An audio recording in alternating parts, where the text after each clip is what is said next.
প্ৰথম কথা কক্ৰচ জনতা পাৰ্টিৰ যিটো আন্দোলন ন্যায়সংগত আন্দোলন তেওঁলোকে যিবিলাক দাবী উত্থাপন কৰিছে খুবেই ন্যায্য দাবী যথাৰ্থ দাবী আমি তাৰ প্ৰতি এজন সাধাৰণ নাগৰিক হিচাপে ৰঙিয়াবাসী এজন সাধাৰণ নাগৰিক হিচাপে অসমবাসী এজন নাগৰিক হিচাপে তাৰ প্ৰতি সমৰ্থন আগবঢ়াইছোঁ এতিয়া চৰকাৰৰ যিটো দৃষ্টিভংগী সম্পূৰ্ণৰূপে গৰিহণাযোগ্য যোৱাকালি তেওঁলোকে সংসদ ভৱনৰ সময়ত ছাত্ৰ ছাত্ৰীৰ ওপৰত যিভাৱে আক্ৰমণ চলালে বৰ্বৰোচিত আক্ৰমণ পুলিচে যি নিৰ্যাতন তাক কোনেও মানি ল'ব নোৱাৰে এতিয়া নিট পেপাৰ লিকৰ ফলত বহুকেইজন ছাত্ৰ ছাত্ৰীয়ে আত্মহত্যা কৰিলে তাৰ ফলত ভৱিষ্যত প্ৰজন্মৰ বহু সম্ভাৱনা ইতিমধ্যে নাইকিয়া হৈ গৈছে স্বাভাৱিকভাৱে এইটো এটা সৰু সমস্যা নহয় লগে লগে মই ভাবোঁ যেনেকৈ লাল বাহাদুৰ শাস্ত্ৰীয়ে পদত্যাগ কৰিছিল যেনেকৈ মমতা বেনাৰ্জীয়ে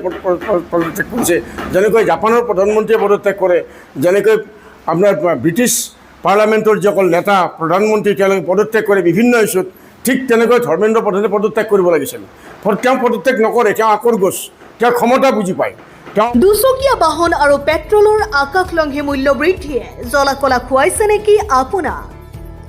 তেন্তে এতিয়াৰে পৰা আৰু চিন্তাৰ কাৰণ নাই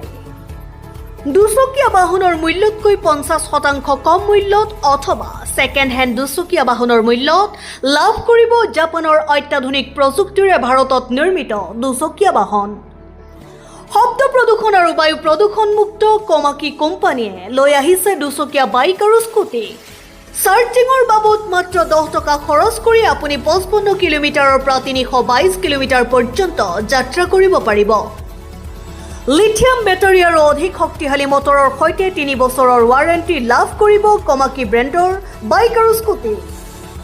লগতে থাকিব আপোনাৰ ছেকেণ্ড হেণ্ড দুচকীয়া বাহনখন এক্সচেঞ্জ কৰাৰ সুবিধা ফাইনেন্স আৰু ইঞ্চুৰেঞ্চৰ সুবিধা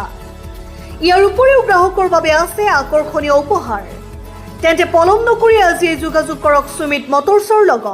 স্থান ৰঙিয়াৰ 27 নম্বৰ ৰাষ্ট্ৰীয় ঘাইপথৰ উদ্যানত অৱস্থিত তথা নলবাৰী অভিমুখী পথৰ দাঁতিত থকা গুৰু গোবিন্দ ধাবাৰ কাষত সুমিত মটৰ্ছত যোগাযোগ নম্বৰ 7002293529 যিসকলে সস্তা নিৰাপদ আৰু পৰিৱেশ অনুকূল দুচকীয়া বাহন বিচাৰিছে তেওঁলোকৰ বাবে এয়া এক সুবৰ্ণ সুযোগ আজিয়ে যোগাযোগ কৰক আৰু নিজৰ নতুন ইলেক্ট্ৰিক বাহন লৈ আহক সুমিত মটৰ্ছ সস্তাত স্মাৰ্ট যাত্ৰাৰ নতুন ঠিকনা তেওঁ আমাৰ ভৱিষ্যত প্ৰজন্মৰ যি স্বাৰ্থ সেই স্বাৰ্থ বুজি নাপায় তেওঁ বুজি নাপায় ঠিক আছে তেনেহ'লে গোটেই আজি যিখন চৰকাৰৰ কেবিনেট এই কেবিনেটে তেওঁক বৰ্খাস্ত কৰিব লাগিছিল সেইকাৰণে মোৰ দাবী যে ইমিডিয়েটলি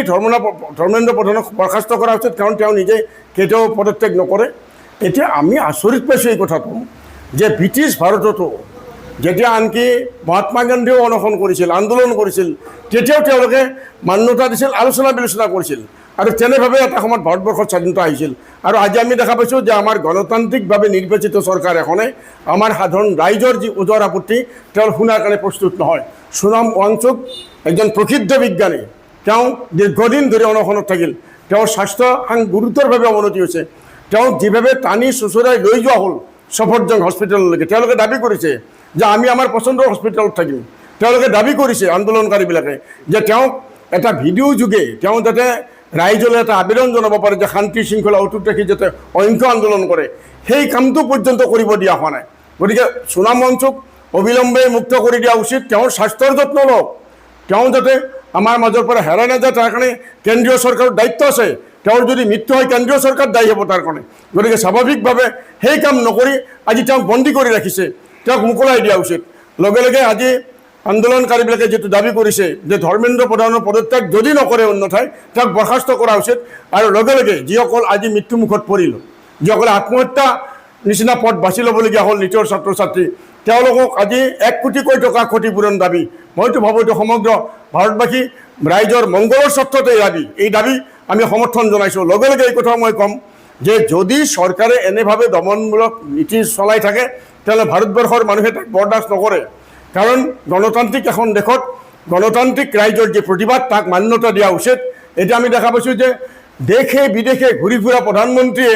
তেওঁলোকৰ লগত আলোচনা কৰাৰ কাৰণে দেশৰ ঘৰৰ ভিতৰৰ সমস্যাটো সমাধান কৰাৰ কাৰণে তেওঁ কোনো সময় উলিয়াব পৰা নাই এইটো কম কথা নহয় প্ৰধানমন্ত্ৰীয়ে আজি উত্তৰদায়ী হয় এই ক্ষেত্ৰত আমাৰ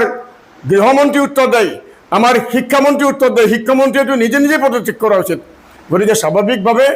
এজন সাধাৰণ নাগৰিক হিচাপে আমি লজ্জাবোধ কৰিছোঁ আমি সাধাৰণতে বিক্ষুব্ধ